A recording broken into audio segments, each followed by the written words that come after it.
I chose the best time ever to do my book review, I guess. Cow.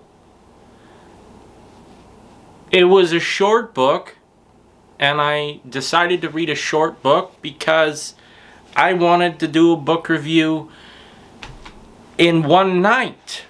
I wanted to read this book, take a day, read a short book, and then do a fucking review on it. A couple days went by and I hadn't made the fucking video yet because it's such a complicated book. And then the Queen died, and now I have to factor in the content of this book into today's modern society post-death of Elizabeth. It was already complicated to begin with. It's a short book, but it's complicated in the fact of its subject matter, which is Northern Ireland during the Troubles.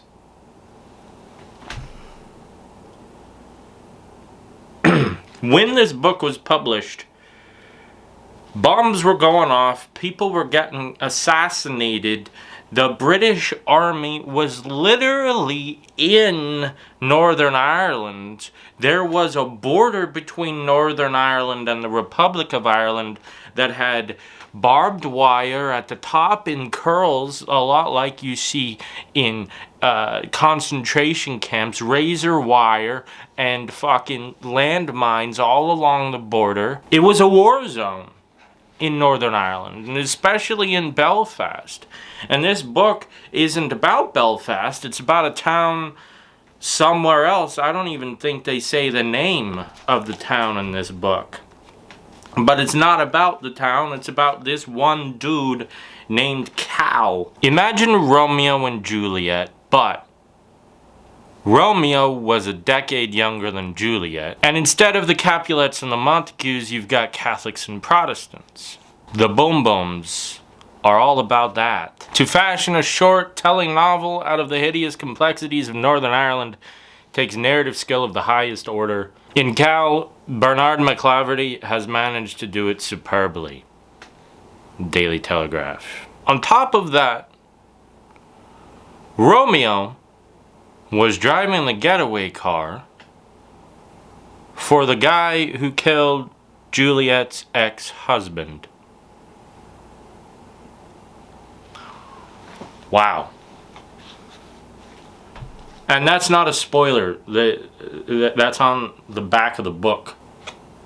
Cal is an interesting dude. Immediately after reading the book, I was on Cal's side, and I was with the book cover, and it says, a Northern Irish teenager who, against his will, is involved in the terrible war between Catholics and Protestants. And that there, against his will, which I guess the book was trying to go for, you really don't get that picture of Cal. Cal is not in this war against his will. Let me lay out for you a couple of instances that stick out in my mind where Cal is actually kind of a bad guy, is actually really, really a bad guy. First off, the guy that Cal follows around in high school, that's mentioned as the bully, Cal is his buddy. And I don't see anyone who ever hung out with a bully as being anything other than a bully themselves. They were enablers. Cal is an enabler of a bully. His best friend was the school bully. And there are scenes in here that describe his best friend holding people up to the wall and stealing money out of their pockets, dumping them into toilets and shit like that, standard bully shit. And this bully, who's his best friend, later on becomes a foot soldier in the fucking IRA, because of course he was gonna do that. He's a violent fucking individual who only wants to do violence. And Cal is his best friend for some fucking reason. He realizes it too late. He's in the car as a driver when this guy kills Marcella's husband, who is a volunteer reservist for the police force. He's not even an active duty police officer. He's a volunteer reservist. Jesus fucking Christ. You want to go and assassinate somebody just... You did this, Cal. It's you. You are the asshole. You are the bully. You are the bad guy. You're not a good person.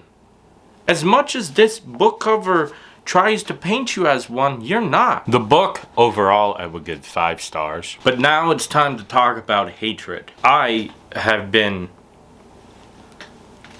on both ends of hatred. When I was growing up, I was told by a member of my family all these awful stories about the British in Ireland and how the fight in Northern Ireland was a good thing. I don't necessarily think that this member of my family intended for me at 14 years old to go onto the internet and to look up Sinn Féin and the Irish Republican movement and subscribe to the Irish Republican newsletter as a 14-year-old. I don't think this person actually expected me to go through with that.